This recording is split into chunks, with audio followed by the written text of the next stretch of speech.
It's time once again for the 3-on-1 podcast. How's it going, everybody? I'm Matt Ryan, joined as always by Big Rob, Fabien and Cory Hammond, or AKA Cory Handsome, if you watch us on the Silver State Sports and Entertainment Network. Gentlemen, it is championship week.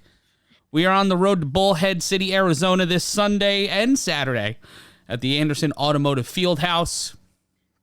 Get the plug out of the way if you want to be a part of it and hear me, Rob, and Cory announce you. Go to A7FLNV.com. That's A7FLNV.com. Gentlemen, how you doing? Better than the Hunters, coach. Oh, Robert. We were talking before we went on the air, and I've been thinking, as your friend, as technically I think I'm your boss, I'm not sure about that. I think I report to Ryan DePaul's second daughter. One of the three heads of the Dragon of Three Heads is our boss. The other two heads are like friend and also colleague, but you got it's the Dragon of Three Heads. That Prince middle that was head, promised. That middle head is definitely the boss. You run the show here. You run the show. But you've been wanting to speak your piece. We'll say that. We'll speak your piece about some of the things we missed Festivus. We didn't have a show on Festivus. So now is time for a new segment on the show that we feel during the regular season you're going to hear and see quite a bit here on the 3-on-1 podcast. Big Rob's airing of grievances. Big Rob, go off, my friend. The Hunters coach is a, bleep this expletive, idiot. Idiot. He threw the game. How did he throw the game? Explain to me how he threw the game. K Uno is a clear-cut star. K Uno, Kwame Southward, right? Kwame Southall, yeah. Southall. He's a star. The kid is phenomenal. The kid led his team to an almost undefeated record and gave good competition to every single team they played this season, even beating the pit bosses who I had so highly touted in the beginning of the season, even beating those guys without Trey Robinson. Cool.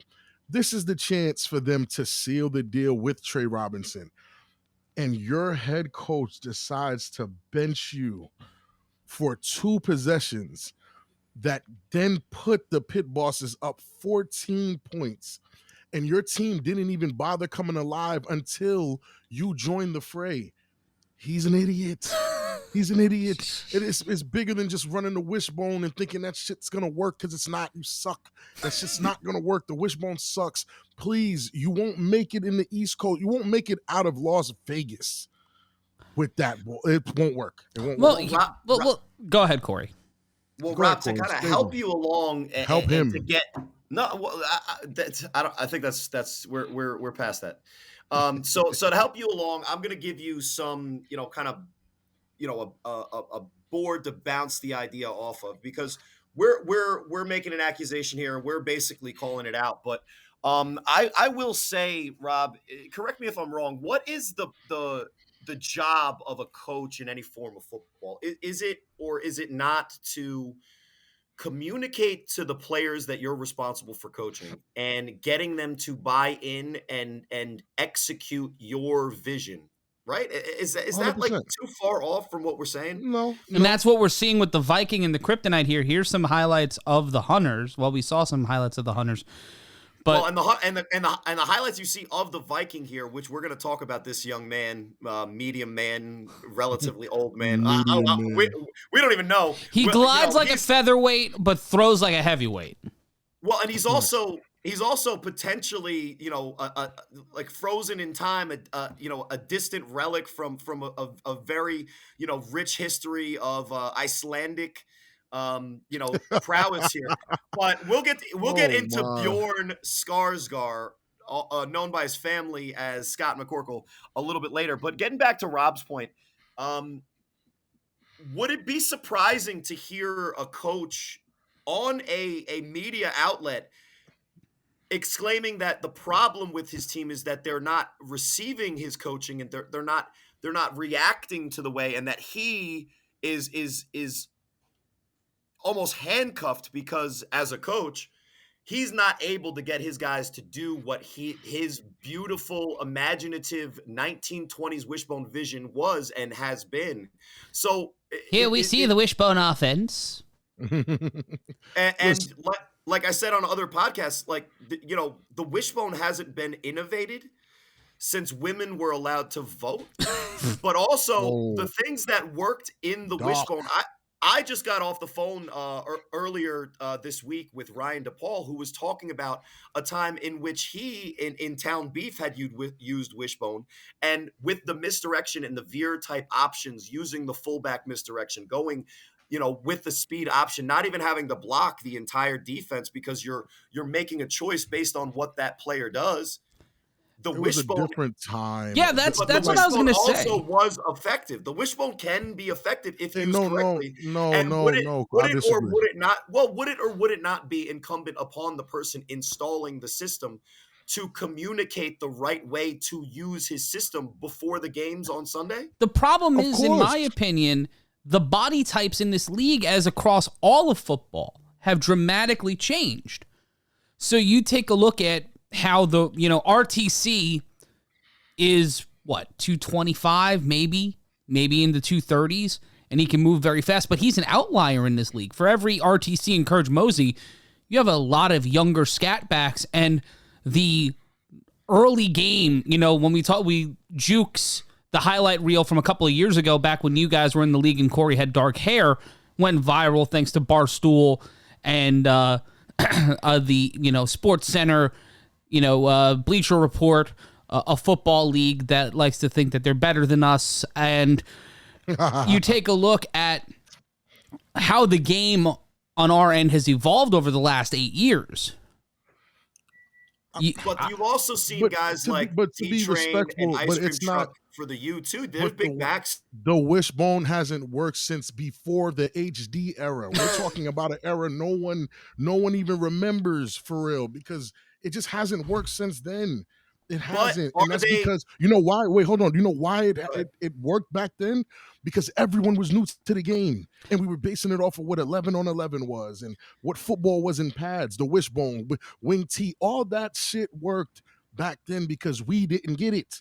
But as soon as athletes and people with speed and strength started showing up, all that stuff is out the window. You can't play like that anymore. There's even new positions that came up. Shouts to Ole Bell.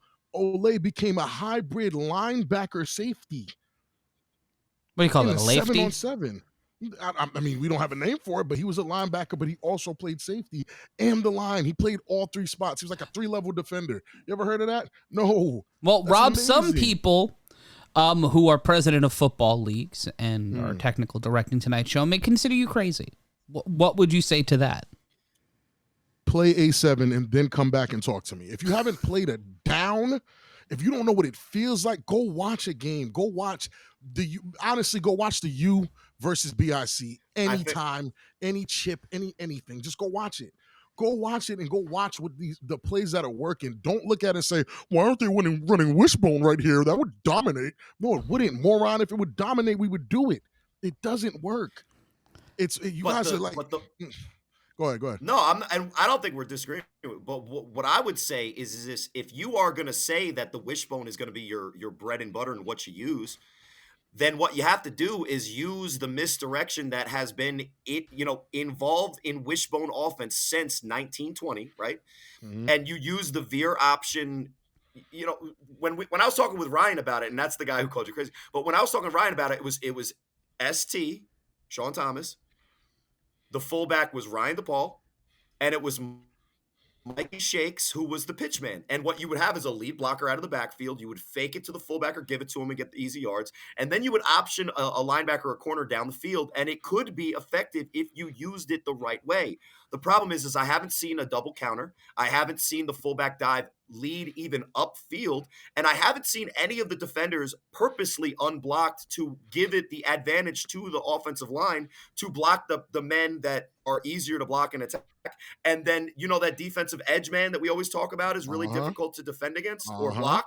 Yeah. Well, if you option him, right, he's making the decision. If he goes for the pitch man, great, the quarterback keeps it because it's not going to be a guy like me. It could have been a guy like Kwame Southall. No, And if they right. go for Kwame Southall and he's able to pitch it because you're a coach and you can teach the fundamentals of the formation you're trying to implement in your team's games, in which 90% of the offense come from one player who's most effective in a formation and offensive play structure that he implemented himself game day.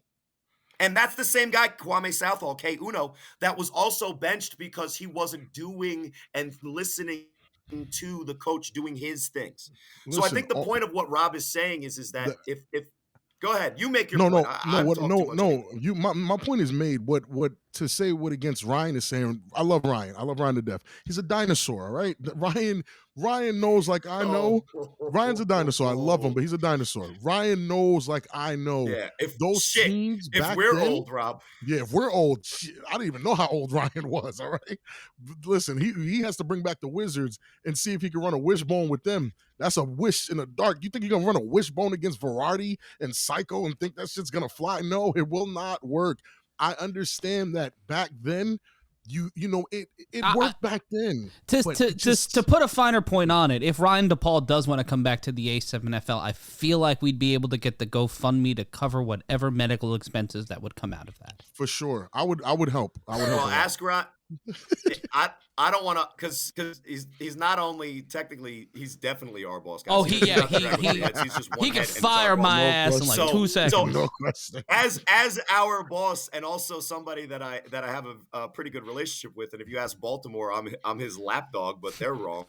But anyway, aren't you assistant to the assistant commissioner? Well, no, I mean in Maryland, I'm the foil to the former commissioner. So, and by foil, everybody knows what that means, right? Because everybody's studied, literature and story structure and narrative. But if you ask Ryan the last time he actually made an appearance in a game, ask him if we're allowed to discuss that, or if we should even reference where to find it on YouTube, because I'm not going to put it out there. Like I said, he's our boss.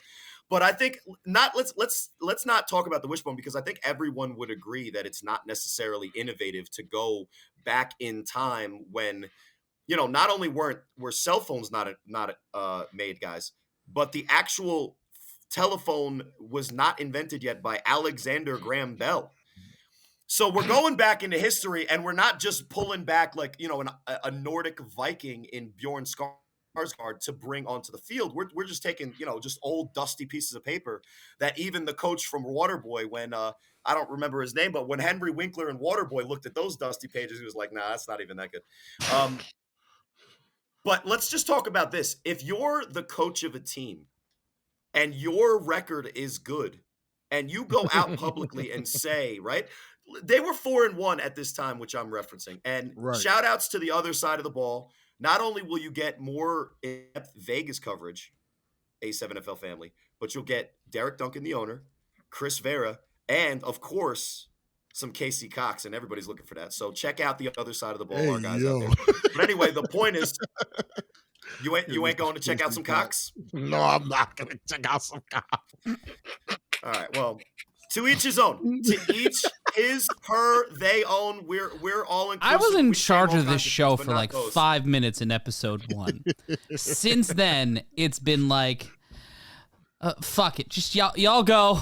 I'm a run point guard. I'm Stockton. Fuck that. I'm Jeff Hornacek. Shit, I'm just there setting blocks occasionally. You're running PR in our wake of setting fires. You're just there with a fire extinguisher trying to put them out as fast as we can start them. But on the other side of the ball podcast, guys, with a 4-1 record, the coach of the Hunters was publicly saying how he wishes that the players could do a better job listening to him. Now, I don't know what goes on in their practices. And to be clear, we're blind to anything that he says, any message that he's given, and only can hear some of the periphery stuff that we hear directly from the players that are secondhand regardless, right? And of course, they're going to tell their side of the story, maybe to skew them. So to give Coach Ray the benefit of the doubt, I'm sure that there's some things positive to his message and some of the things that he's doing.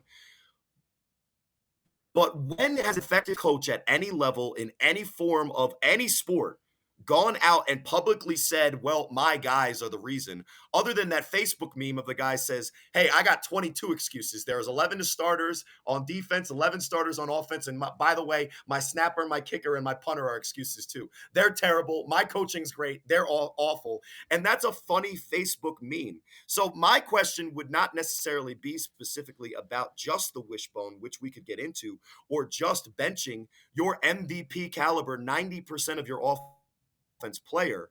My question would be, what kind of a leader leads from a position of shaming the guys that he's supposed to be the example for? Not saying, hey guys, when we lost to the Kryptonite, I could have done a better job calling plays and putting people in the right position to win. Instead saying, well, these guys would listen. And Kwame is a good player and all, but he's really not a quarterback. And for me, Rob, I agree with a lot of the things that you're saying technically, but let's talk about Coach Q for the Insomniacs. Absolutely zero success with that group of guys, right? Yeah. When you talk to Coach Q, he's accountable and says, hey, we got to do a better job. Right, because that's what a coach does. Listen, I would prefer a guy that takes Here's another example. Ryan Shamar took all of the blame. Right. Whether you agree with what he said or not, he took all the blame for why they lost in 2022. And you don't agree with that at all. It's about accountability. Blaming individual players, blaming your players, saying they're not listening. That sounds like a you problem, buddy. Like, I've watched my son play basketball. I think his coach sucks too. But if his coach sucks, the team sucks because the coach sucks. It goes down the line. If they're not listening to you, you're not doing enough to inspire these young men. And that's your job as a coach. Right now, straight up. Teach. Straight up. Yes, and that if you had guys, straight up, if you had the Hunters roster and you had the chance to replace them, to replace the coach with a Kenny Stansbury, 100%. Why? But why though? Kenny understands the game. Kenny understands when you have a more than that, playmaker Rob, to put him in. I got you. He understands to put a playmaker in the right position, and Kenny also understands that he should never publicly admonish his team, a star player, anything. But here's a question conversely to that. How long did it take a Kenny Stansbury, a Carl Meisner, a Ryan Shamar to get to that point, to get to that position to where they can say unequivocally it was their fault, it falls on them, they're in charge of this team, they're the ones who put the rosters together, they're the ones at fault? How long does that come? And also, when you look at coaching, at the level these guys have, and this is not a slight on them, the player base is transient. We don't have that in the A7FL. We have teams that stick together 5, 6, 7 seasons. Corey's an outlier in the fact that he's a vagabond, going from town to town like the Incredible Hulk. But Rob, when I first came into this league, what was my narrative that I always said every offseason when guys were calling me? You're going to stick it out. I was going to stay with the Warriors. We were going to build. It was the Warriors. And when I had a team, I was there for 4 or 5 seasons until they merged with the Thrashers. And then we were the Purple City Warriors for 1 year. We tried to run the ball. It didn't work. I had to bail us out. We still made the playoffs. And then John Soltis told me when they were sending All-Stars, this is super Cory Hammond. But when they were sending All-Stars, he looked at me after having 15 touchdown passes and 6 picks. He said, "You could have played better." And he sent rest in peace. He sent in Big Grizz to the All-Star game instead of Chaboy. And I went to the Savage for that next fall. Wow. So, but back to what you were saying, Matt. How about this, Rob? I'm here. What were you saying? Stansbury, how long did it take those guys to get that accountability? How many wins? It's above not replacement in the spring. Hold on, Corey. Hold on. It's not that it took them long, right? It's that the whole basis of a coach, in the sense that wasn't a player or wasn't observing the game prior to coaching, is a new concept in A7. It's a brand new concept. I'm all for it. You guys beat me up, and You won. I'm all for it. But I wasn't for it because of the problems like this, where there's a certain lack of understanding of a lot of things, where they're coming from an 11-on-11 mindset, and they're thinking that these things that they're so football is as old as time. It's day one. The things that work always work. You know what I'm saying? But that's not how A7 works. And you can't actually go into an A7 team with that mindset and think it's going to go. It's just not going to go, unfortunately. And it didn't take Kenny Stansberry long. You just have to earn the trust of your team. And to be very honest with you, like if you're out there telling people on a public platform that it's your team's fault and nothing's on you, well, buddy, you got a problem. They'll never trust you. And now there's a giant question about who's going to be playing quarterback for the Hunters at the start of the spring season. And shit, it ain't K Uno. It's not going to be K Uno's done. K Uno confirmed that he is not coming back. And that, to be quite honest, sucks, because you take a look at what has been building out here since December when we started. Last year, we knew about 2 players coming out of Vegas heading into the season. Right. Now you have Smooth Richardson. You have the Viking. You have basically the entire Kryptonite. You have Savion Cunningham. You have Gaither. Yeah, you have Gaither. You have, I would say, G Hurd, because he's a hot, he's a good athlete. Scooter. Anybody you've seen so far this season, but losing K Uno was a special player. 100%. And having that... K Uno's either the MVP or the runner-up in the fall, right? Yeah. Well, I could agree. I could agree. If you take K Uno off of the Hunters, which their coach did multiple times, how did that team look without K Uno being the guy making the plays under center for the Hunters? But terrible. Yeah. Terrible. A lot closer to the Insomniacs than the Kryptonite, I'd say. Right? 100%.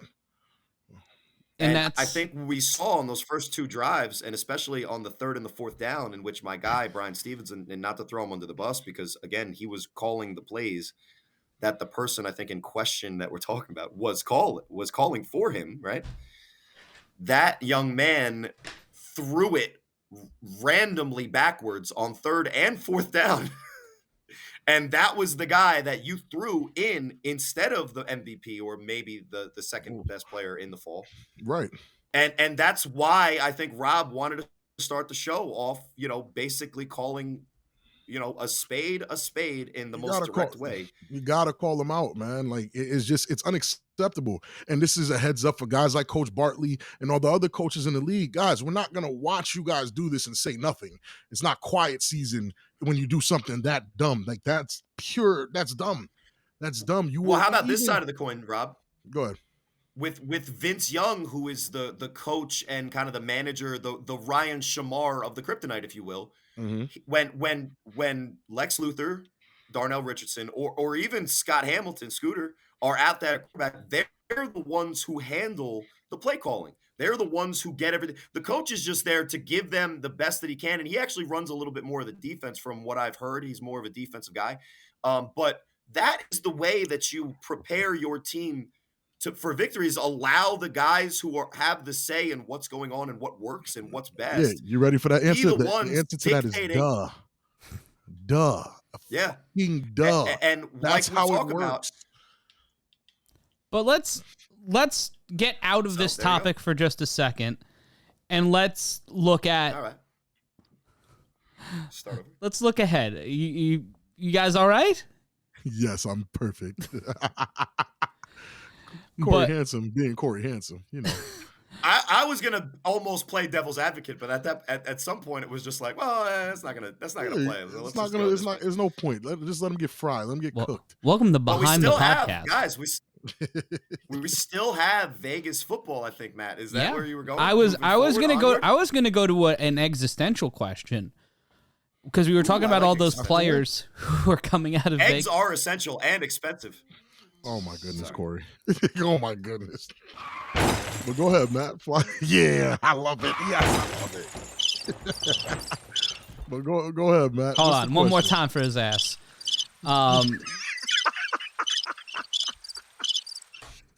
when it comes to if you could take one Vegas player right now and put him in any division to win you a chip, Ooh. why is it Savion Cunningham and why is it the Tampa Nightcrawlers? Put Savion Cunningham on the Tampa Nightcrawlers and the chemistry of the entire Eastern Conference. Because let's talk hypothetically here. We might end up with the first ever cross-country A7FL championship game. Okay. There is a likelihood that the A7FL may, for the first time ever, have two non-East Coast teams, maybe not even coastal teams, right, play each other for the A7FL championship. And if I'm the Florida division and I see that as a possibility, you are grinding every single day because there's only one team on your radar between now and July, and that's the BIC. Right. And if you put Savion Cunningham on the return team with the firepower they have on defense and number 1 or number 2 and best athlete in the league in Mark Bagway, how much of a fucking problem do they become? Savion Cunningham adds a lot of flair to an already flared up team, right? They become an even bigger threat because of what we've seen him able to do on that special teams, which I am pretty big on saying that without the special teams, BIC is not the BIC we know.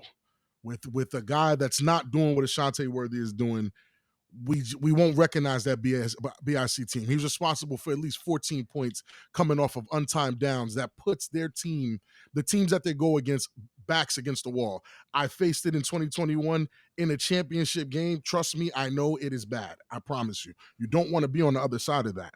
You do not. So if Savion Cunningham is the real deal and doesn't just do that in Vegas and actually comes out here and does that, it completely changes the face of that franchise because we do know who Mark Bagway is. Mark Bagway is a star. If you're looking at what I'm looking at right now, you see what Ashante Worthy can do. And these are untimed downs where your defense just got off the field. They did good. They thought they got it. He scores and they're right back out there. That puts those guys on the back burner. Like that makes you tired. If Mark Bagway is able to get a playmaker like that to take the edge off the top, we might be looking at, the start of a new era. And Cunningham doing that without without a consistent quarterback, being able to create on offense. Right. And we see Mark Bagway highlights here. Guys, you put him in Vegas. You put him on the Hunters or the Kryptonite. Not even the Kryptonite. If you put him on the Hunters or the OTT, does the dynamic change so much that they become the alpha team in that division? Because I think you put, for sure, there's like 4 players in this league right now that if you take them and put them on any team in the league, they're a championship contender.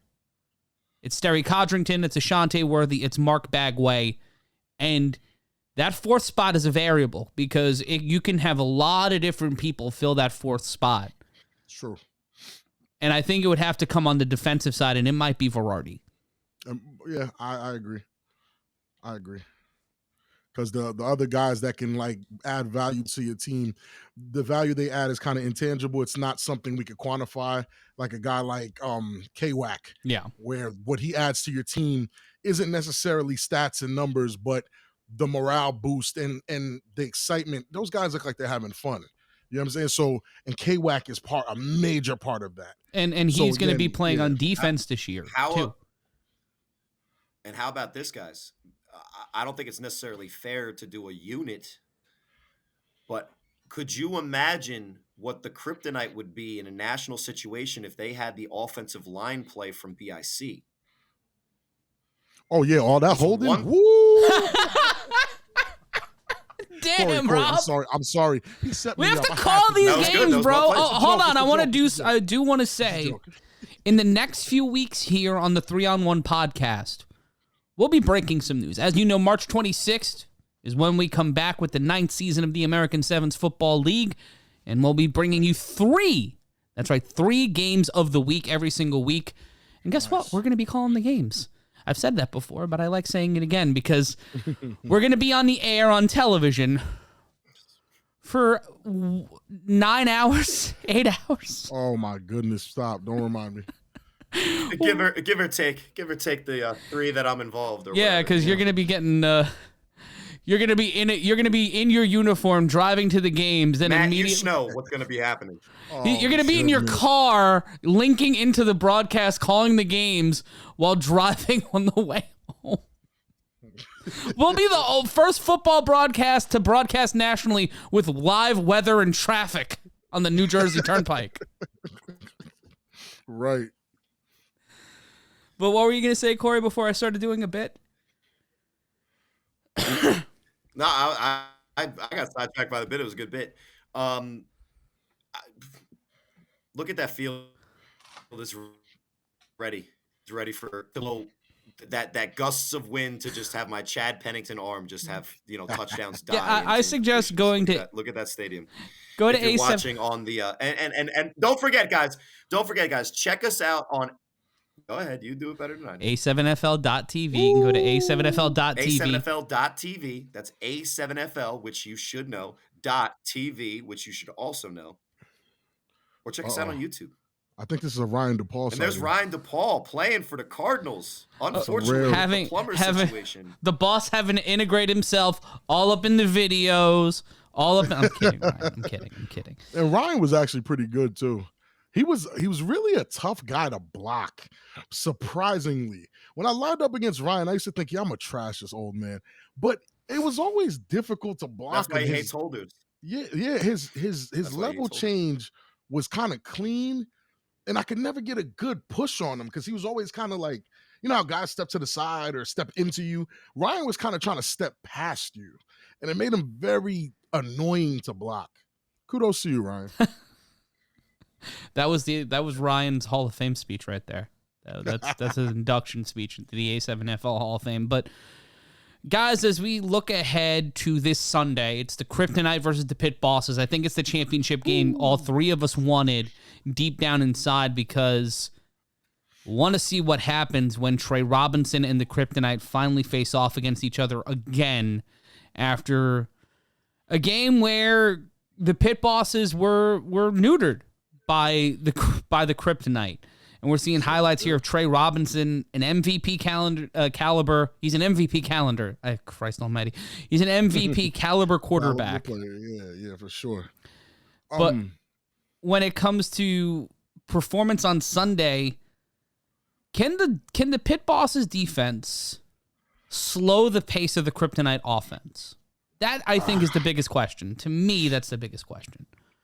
Before that match in the regular season, Matt and Corey, I would have 100% said that, of course the Pit Boss could slow down the Kryptonite. It's the Pit Bosses. They're amazing. They have Tone Smith, who's also running the ball. They have Trey Robinson. That defense is solid. Bop, bop, bop, bop. And then they played each other.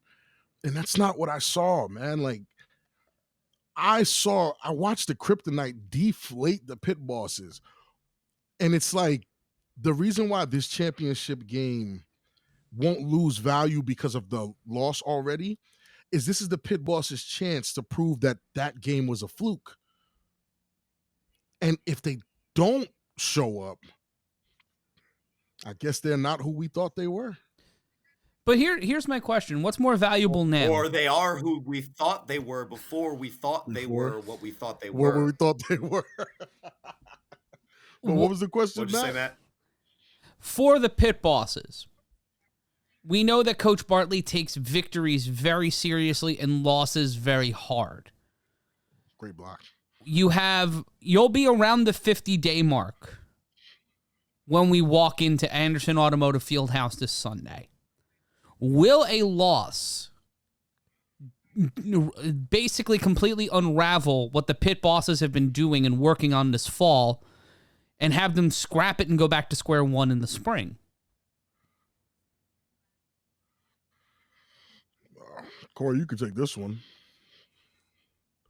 Well, I think it also what I think also matters is how the game goes. I think what we saw in the first matchup is that the pit bosses were feeling like this fall season was going to be theirs to, trounce all over teams. In Coach Bartley's direct words, to be disrespectful moving forward after he was air quotes respectful to the Insomniacs. And I guess I'm on video as well, so I should do the air quotes when I say air quotes. Air quotes. But this is for all of my peeps that are still listening, still staying true to form of the podcast, but also A7FL.tv. But if Coach Bartley was true to form and he was able to run up the score against every one of these teams, that's where we were at the beginning of that game before it happened. Tone came on the podcast. He was actually being, better than some of the people were on Facebook, talking all the nice spice as they were sitting 2-0 after destroying the Insomniacs in OTT. But they got surprised not only by the team that showed up as far as the personnel, but also in the way that the narrative shifted in now this fall has been about the Kryptonite playing that easy, fast, disrespectful way, putting in Scooter because they're already up. I talked to Darnell Richardson this weekend. He was saying, I haven't played in the second half really of any of these games except for the gold because Scooter wasn't there. So what we've seen is that the team that the pit bosses thought they were going into the Kryptonite game is who the Kryptonite have proven to be. But we also saw the Hunters get full of themselves a little bit when they were undefeated and say, oh, we're going to take down the Kryptonite and get spanked. And we saw that when the pit bosses were able to respond to a Hunters team with Trey, their defense showed up even better than just their offense, which was obviously missing their starting quarterback. Right. But they looked like they started to put a couple pieces together too. So I think what will be interesting in this championship matchup is how does the tournament battle at Bullhead factor into the championship? Because the Kryptonite are also, we talk about Mark Bagway, the Kryptonite are also about that bag too. So they're going for both the tournament and the championship. How is that going to affect the outcome of the actual championship game? That's for more than just a bag. It's about the bragging rights of what this fall meant. But also, is that fast and loose and real confident way that the Kryptonite play going to potentially come back to bite them, as it did both the pit bosses and the Hunters almost in succession? So I think for what I've seen is that the Kryptonite are going to show up and they're going to ball and they're going to play fast and loose and they're going to do their thing. They might turn the ball over once or twice, but they're also going to make some like electric plays. What will be interesting, because what we've seen from Trey and the offense for the pit bosses is that the easy plays when they're there are easy for Trey and the pit bosses, right? When they get the blocking and they get the scheme and everything works right, those plays are always easy. Trey's able to find the check down. He's able to break, contain, and run for 70 yards. But when he's got the knocks in his face, when Dom Smith in his face, when a red-headed guy from Norway coming over the Atlantic on a longboat and then somehow still getting on a plane, the Viking is in his face chasing him down relentlessly. Is he going to be able to make the tough plays, which are going to be what put them over the top? Not to talk about a specific team that I like, but to put them over the top in this championship game, because I think the one thing that the Kryptonite might have going against them is the overconfidence that might be the story of this fall, guys. What was the original question, Matt? I forgot it, to be completely honest. Corey made a lot of good points there. No, he made No, Corey, you made no. It wasn't. It was more just about the defense, the setting the pace for the game being the defense of the Kryptonite, and we're talking about how the pit boss offense would have to dictate the pace, and we're not sure they can do that. And Corey, to speak to it largely, I think the question is also down to depth, and not just the depth chart, but the waves of offense and defense that both teams can send at you. The pit bosses have a solid defense. Facts. But it's mostly contained with the linebacking and line. Right. The secondary isn't always there. The Viking is a flex player in that he can play the secondary. He can come off the line. We've seen him make interceptions in open field. Right. But with the offense of the Kryptonite, you see here, Smooth Richardson and Scooter alternating back-to-back. Smooth playing the first half, as you said, and Scooter playing the second half. Then you have RTC. Then you have Knox. Then you have all these other options like at wide receiver. Pit bosses have some options, but they're not embarrassed with riches in the same way as a kryptonite. Right. I mean, I have to agree with that. I mean, I just, you don't know until these guys show up. And again, I've talked to tons of people who told me, oh, this guy's showing up and that guy's showing up, just for it to be empty promises or guys that show up and they're bozos. But the kryptonite kept their promise. It said these guys are coming and they came. Pause. Oh my God, that's a super pause. That is the pausiest That is the pausiest pause ever. Now, but to that RTC question, what's the rate between? Go ahead, Corey. Go ahead. I was just gonna say, remember that San Diego State D1 guy that RTC was promising? Yeah. He didn't show up yet. He's coming for the spring, I'm told. So we'll see. But is he going to be on the kryptonite or the force? Oh, we can end that. Don't even get there. Coach Mack already hates me enough. No, we can end that. It's not a thing. The kryptonite are a separate entity. They're very much a separate entity. Maybe though they were going to be guys that they were going to use, but those guys are together. I don't know if the force are going to get them. And I've heard there's more people that want to come into the division now. Like the pilot program has worked. There's established flag teams that want to come test their mettle. There's players from all across Nevada that want to come in, established franchises that want to play in this division. Country K and Josh P from the All-Pro Jaffos, Matt, they want to come in too. You got to look at it like this too. The kryptonite, I don't think the kryptonite are the number one flag team in Nevada, however you say it.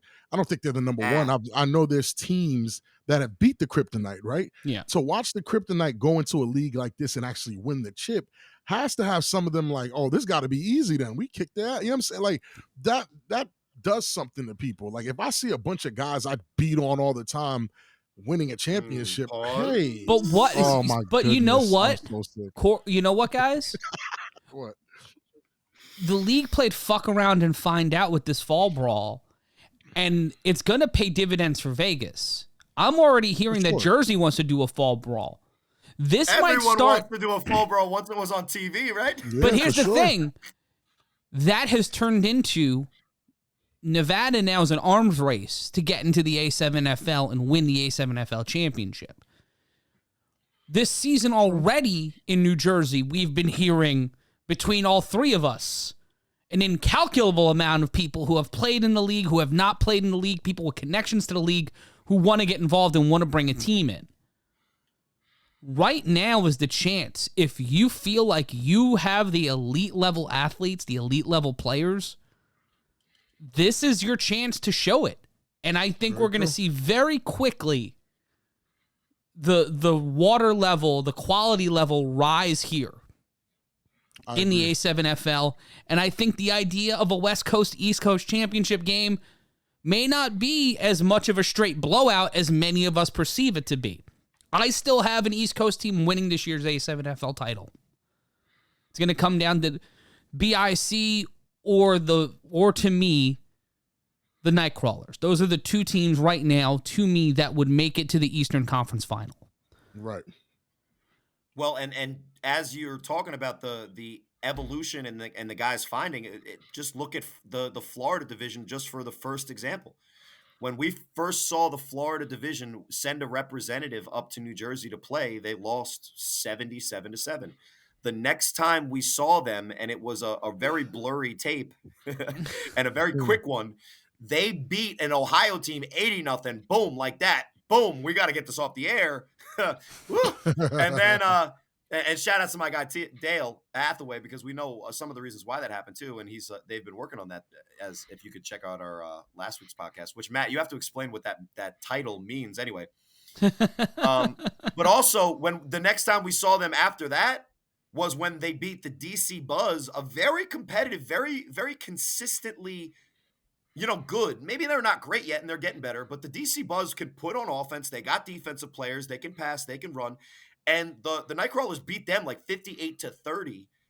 And then we saw them in the Elite Eight and what happened in the Rare Breed game, which they basically beat a team which they lost to, but we could all say, and we know what the real outcome. Yeah, we know what happened. We know what really happened. So looking at what Vegas is doing from year one, which they kind of were a little bit ahead of the game in a lot of ways where Florida was, because that's a lot of where the comparison is, as you see some of the highlights from the Florida division. But Vegas was, against the champs, 62-19 as opposed to 77-7, and whatever you want to say for that. The guy who scored the touchdown for Florida was not wearing pants, so that 7 is even, maybe even literally stained. Maybe even literally stained. That 7 is tainted, and that goes a long way, pause. But now maybe the acceleration for Vegas in year 2 is even more than what we saw from the Florida division, because let's be honest, guys, the Florida fall could not at all in any way compare to what we saw from the Vegas fall, in which we had a team, we had multiple teams rise to the point where recency biased. But listen, when we started the Florida division's spring season in 2022, the Nightcrawlers, in which we love, they went 2-3 and were not a good team until Mark Bagway showed up. So one of the things that we're talking about is the people, not the franchises, not the broadcasts, but the actual players are showing up. And when we see the guys that are on the field in Vegas since week 1 to now, guys have shown up.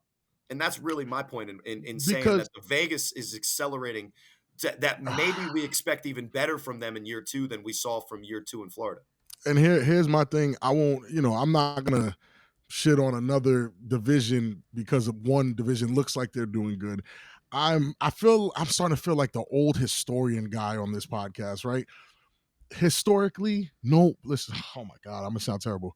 No one gives a shit who wins fall brawl, because you still got to play us in the spring. A lot of guys are not here in the fall. A lot of guys are playing elsewhere, training elsewhere. The force isn't here. The force isn't here. So and you say that that's bad. So it is bad, because here's what actually happens. A team like the Kryptonite shows up. A team like the Pit Bosses, they pop out and they want to fight, right? They want to play football, not actually fight, but they want to fight. The Hunters lose K Uno. If I'm Coach Mac, by the way, I am on K Uno's ass every day. Yo, what are you doing March 26th? What are you doing March 26th? Because look at it, Matt, look at it like this. What happens if K Uno decides to join forces with the Pit Bosses? Guys, that's what fall brawl does. Right? That's what you guys are trying to get rid of my does. favorite quarterback all the time. No, right? get rid of him. Put K Uno. It's not a matter of that. It turns into an arms race. Rock Briscoe's a brilliant offensive mind, and him working with K Uno might be the thing both of them need to get that team out. Fall brawl does. Fall brawl doesn't tell you who's going to be good next year. Fall brawl introduces a bunch of new guys to a sport that they didn't know they loved, and now they do. So it's like, and they introduce guys to new teams. RTC might not go back to the force, guys, and that's because of the fall. It's not because if they win or not, it's because of the fall. He might feel like he gels better with these guys.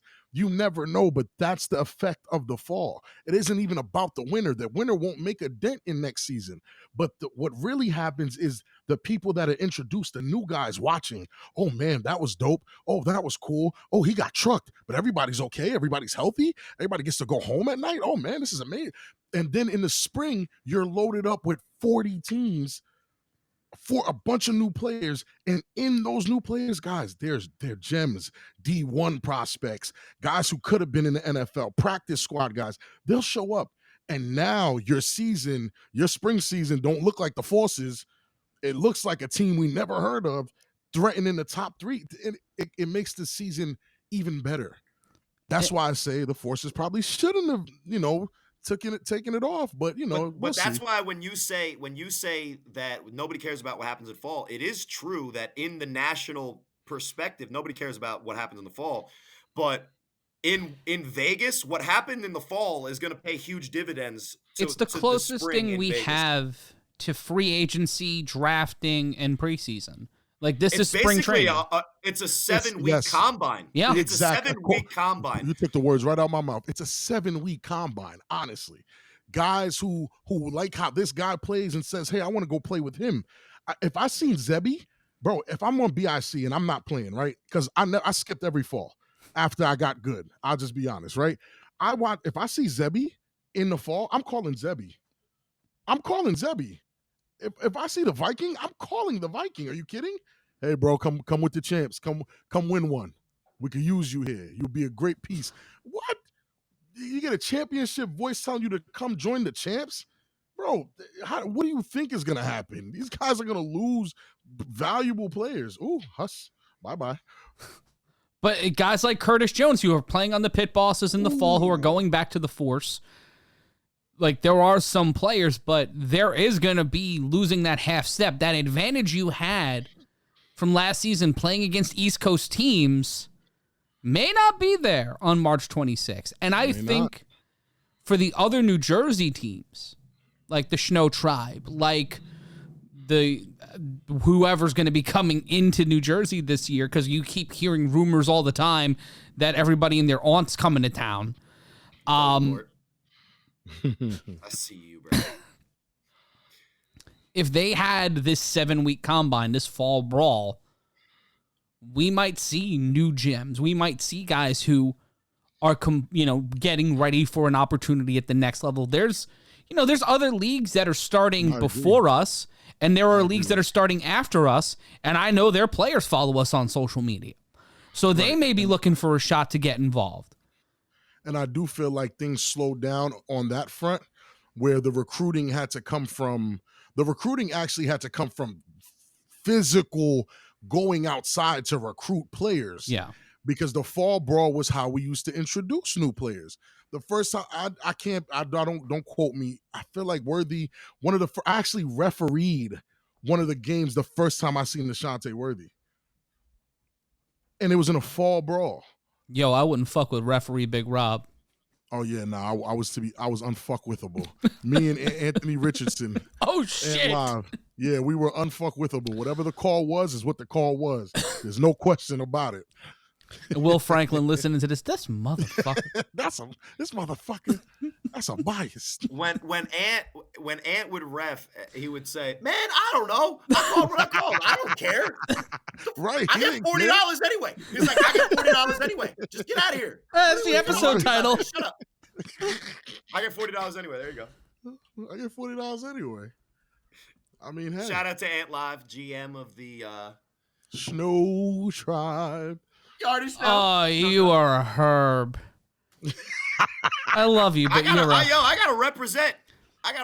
We got A7FL football in Vegas and Arizona this weekend, but we got a Snow Tribe guy in Vegas for the Pro Bowl. That's right, Deion Dawkins. You already know. Shout out to Deion Dawkins. Here's the thing, Corey. Okay. When we get to the game of the week announcement, when we announce the games of the week, every time there's a Cory Hammond game in the games of the week, can we call it Cory Watch? Where we just have the cameras. Ryan DePaul, please confirm this. Yes, where we have the all 22 just focused on himself, Cory. But the quarterback of the Snow Tribe is about the team, and when the Snow Tribe is playing, it's going to be the Snow Tribe show. Let's take a look at some Cory Hammond highlights. Here we go. Ooh, drop back, kiss yourself. Oh, he's in that all white too. He's running.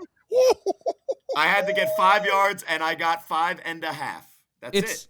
It's like watching ghosts run down the field. Too. I wasn't surprised. I know that's what you. You look like Chalk. Listen.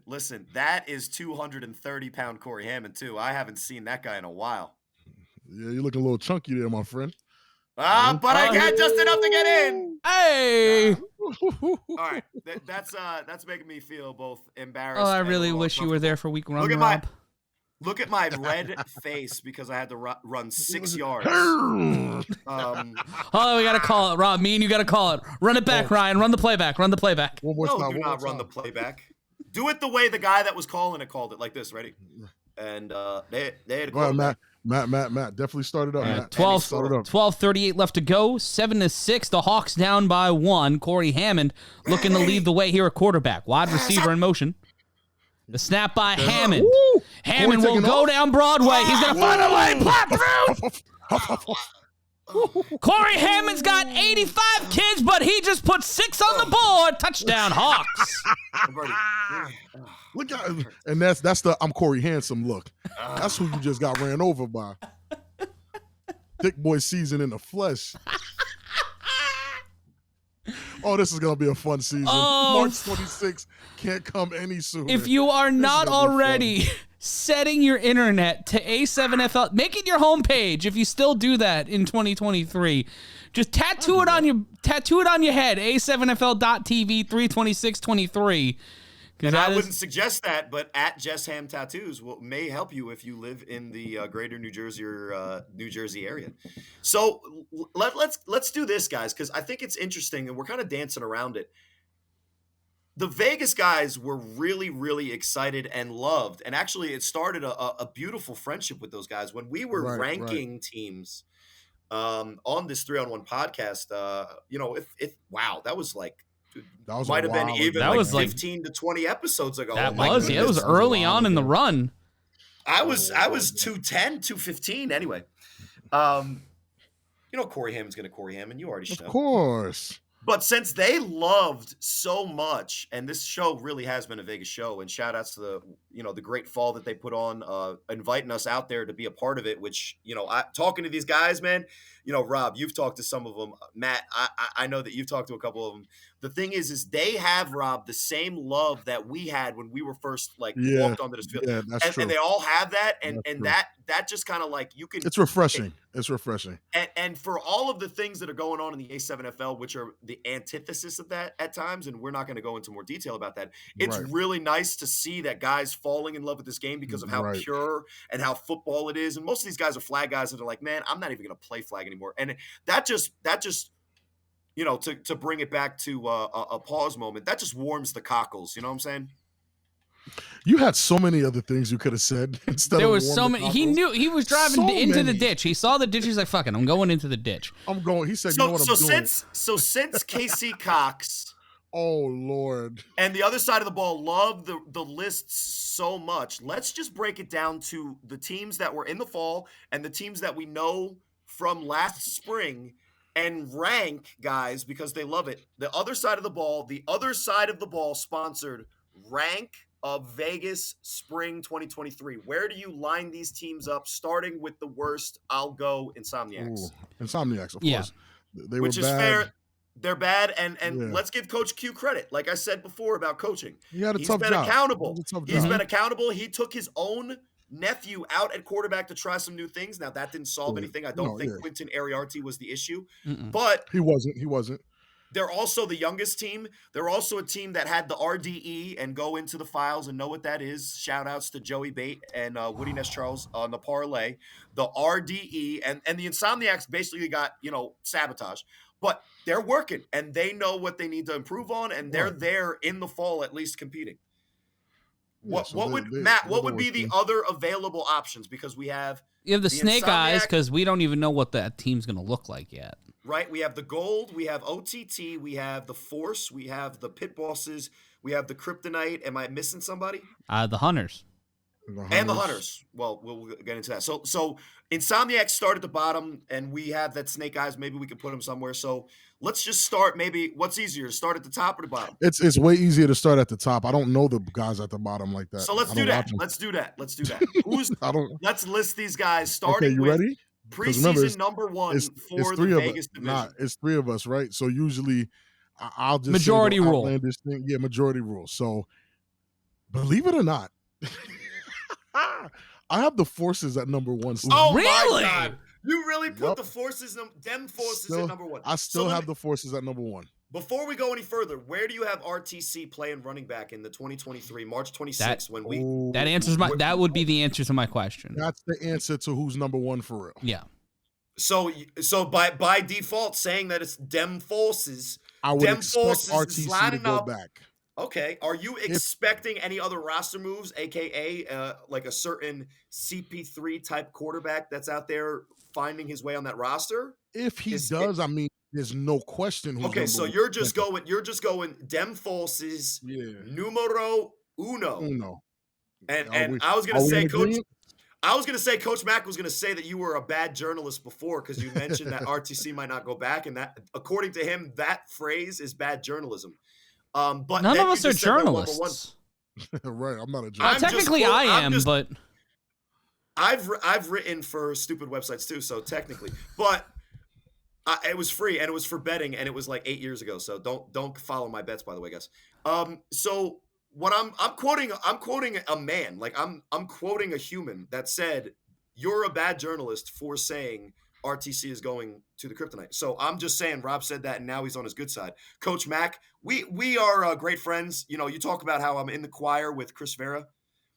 Mac's in the choir, definitely a bass. He's basically, you know, just there to add the background noise. You guys are off the joke. It's a bad bit. Anyway, them forces.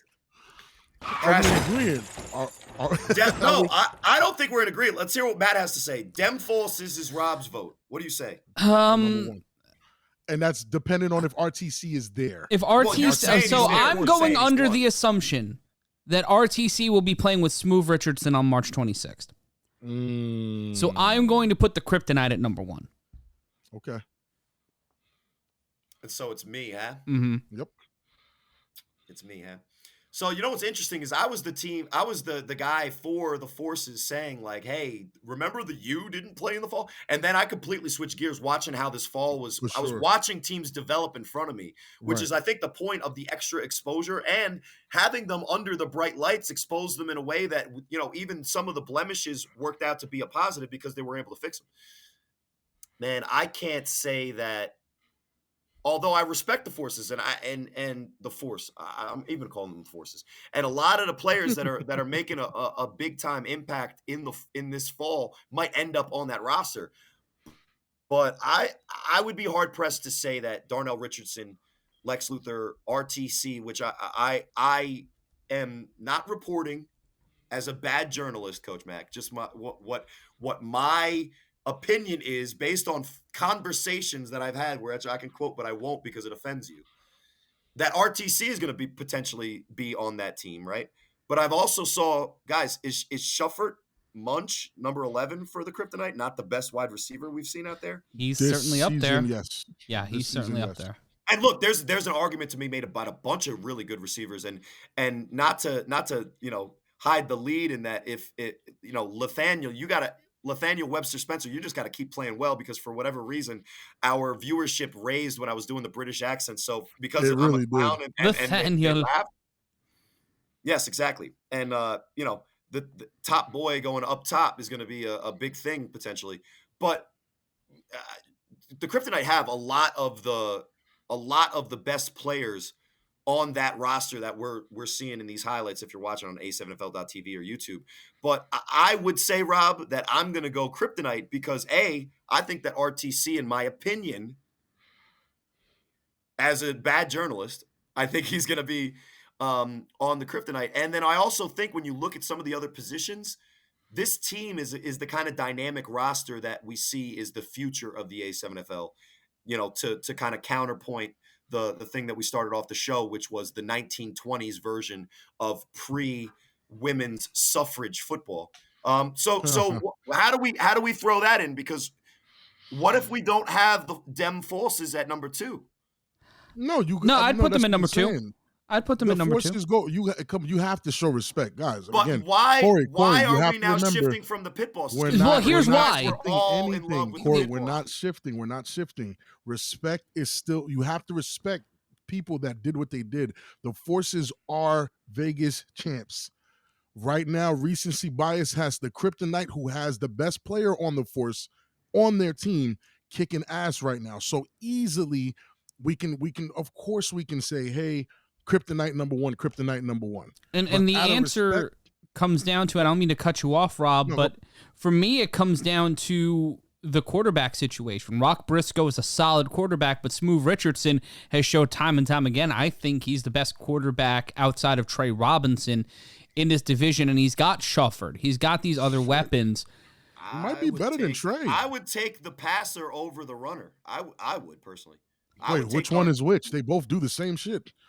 Lex Luthor runs around to pass. Trey Robinson is looking to run.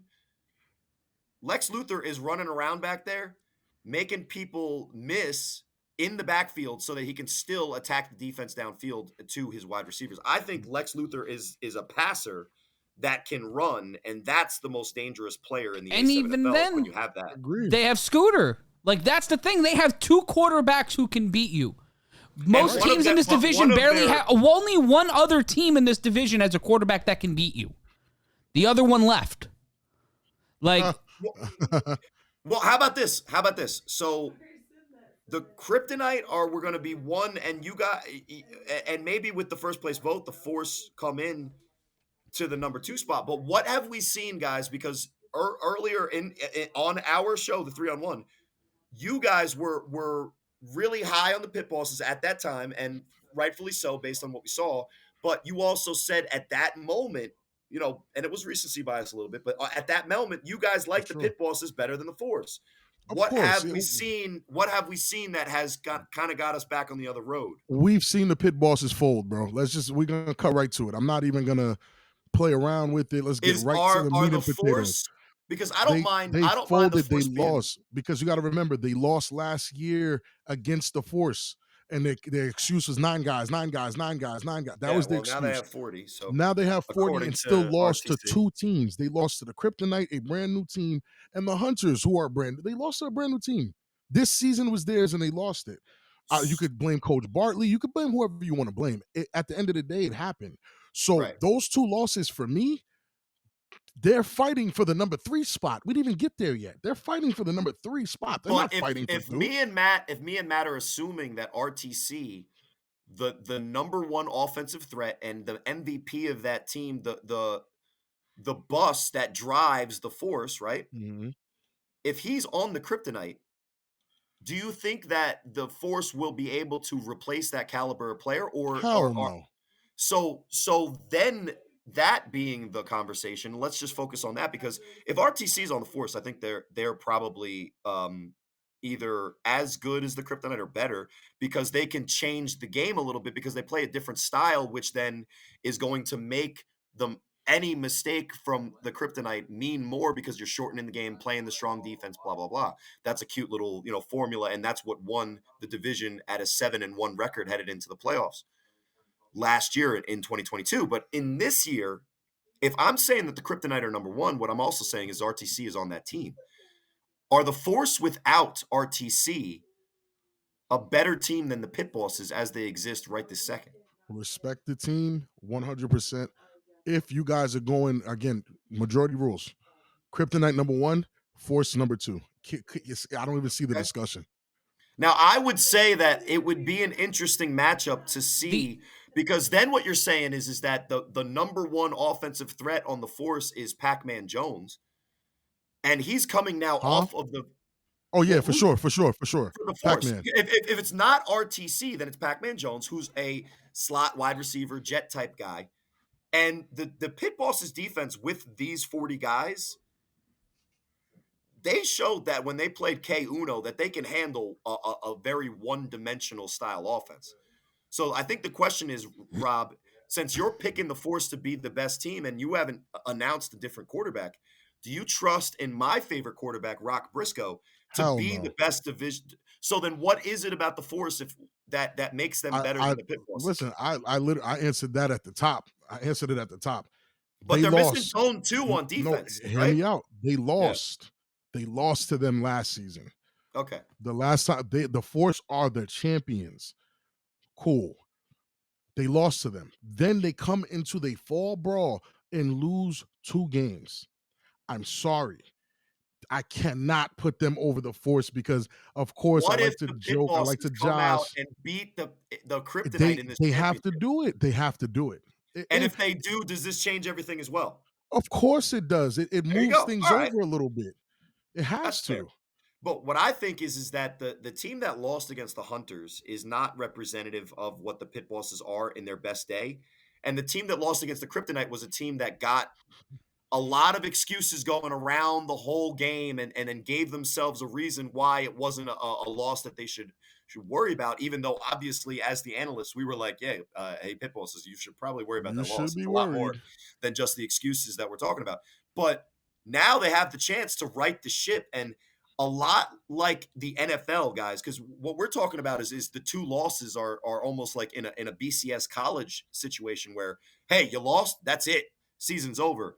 Well, this is the preseason, and I think for the pit bosses, losing in the preseason might be the best thing that can happen for the regular season. And this chip, if they win against the Kryptonite, all of the things that we're saying gets completely flipped, because then maybe RTC doesn't even stay with the Kryptonite. So Very I think true. this championship is gonna bleed into what happened in the spring. But let's assume what we're assuming.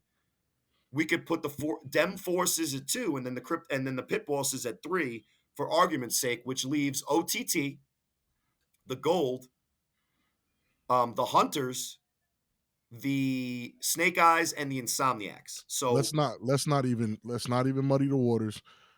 Hunters are not at the 4th spot simply because K Uno's gone. I If agree. K Uno is gone, OTT, Gold, Hunters, everyone else follows. I don't see how it changes anything else, because I think OTT and the Hunter, I think the Hunters without K Uno look more like the Insomniacs than people think. I know it's how harsh. about the gold with Snoop and all of the Sin City Govs that we did not see against the pit bosses, which would include Gaither, which would include Gentile, even though it was Gentile, and Chaim. we were saying it on exactly. We were saying it. I think it was on The first night of Hanukkah. Yeah, I was gonna almost say one of the wrong ones, like Rosh Hashanah or something. I might have even almost said Ramadan and just went wrong religion, but that's just Cory Hammond messing up the show.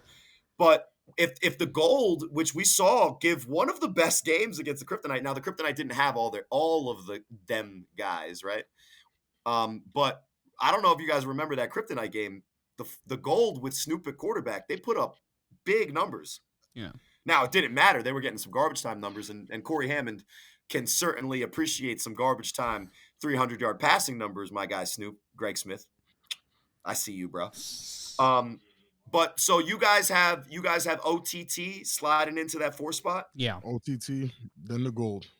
and then the gold. I would have the Hunters in front of the gold because of Zebby. That Hunters defense is solid. That Hunters they've got a good defense, Rob, and you can't take that away from them. Yeah, but we also watch when Zebby gets abused because his defense has to go out there series after series. Zebby becomes a non-factor. As good as he is, if they cannot score, what can Zebby do for you? Not much. And this is obviously a joke, and no disrespect to K Uno, who's my guy, but are we 100% sure that Zebby isn't another one of K Uno's brothers? Because if K Uno's leaving, I know that his Devion Samuels is leaving. I think it's Devion Samuels, number 8, his wide receiver brother. Yeah. I mean, if his brother's leaving, his brother's leaving. Is Zebby his brother? Because the Hunters, if there's a bunch of the South Halls and Kwame's kin, I don't think they're staying. If the best player on their team, and honestly, I would ask you a question. I would ask you this, Rob, and I think I know the answer. If the best player on your roster was publicly shamed in the first round of your playoff game by sitting him to show that the coach is more important than the quarterback, if you were not that player, would you still want to stay on that team? No, I've left teams for less. I've left teams for coaches thinking they knew better than the players. We respect you. We'll do what you ask, but it's our bodies on the line out there, buddy. I'm not sacrificing my body for stupid play calling ever. I won't do it. I've literally left teams for that and tanked the whole season. And there's tons of guys that were witnesses. Ant Live, Scat, Patrick Coburn, a bunch of guys saw me do it. Once I left, the team, everyone left. Because that's how you know what I'm saying? You want to take a stance and not put a player in that can help me out, help the team out. Hey, that's your call, coach. This is your team.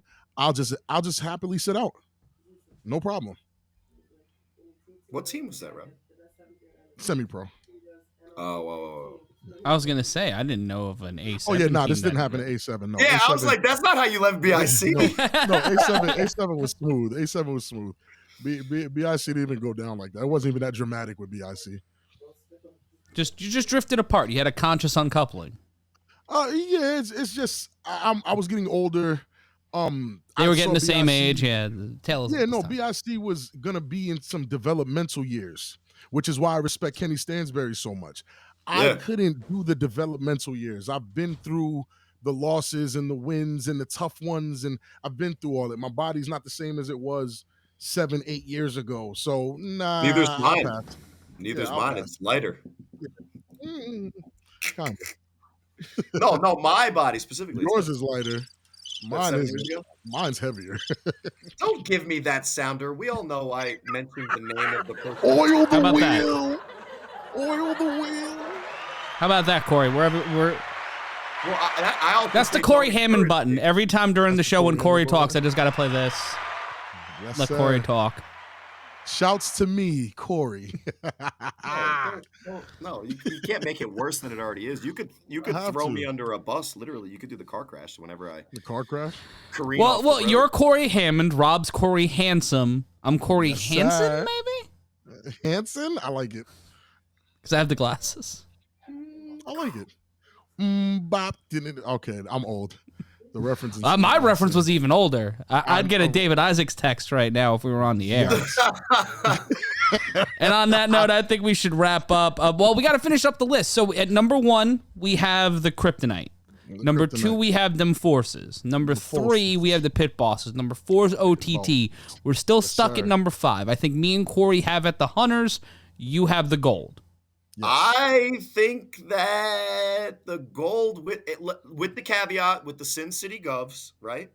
With Gaither, with Greg Smith, Snoop, Jeremiah Reeves, obviously he's still part of that team. He's working and building. He's trying to get everybody back or as many people as he can.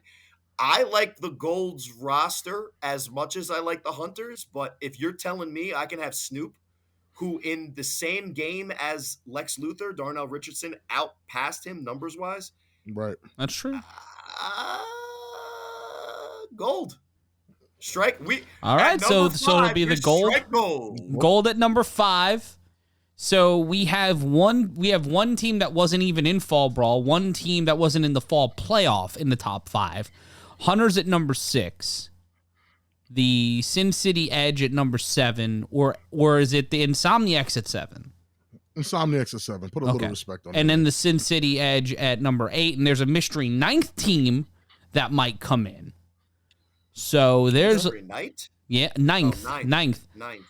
I gotta say this. I was hearing some stuff about Saturday, about the Battle of Bullhead.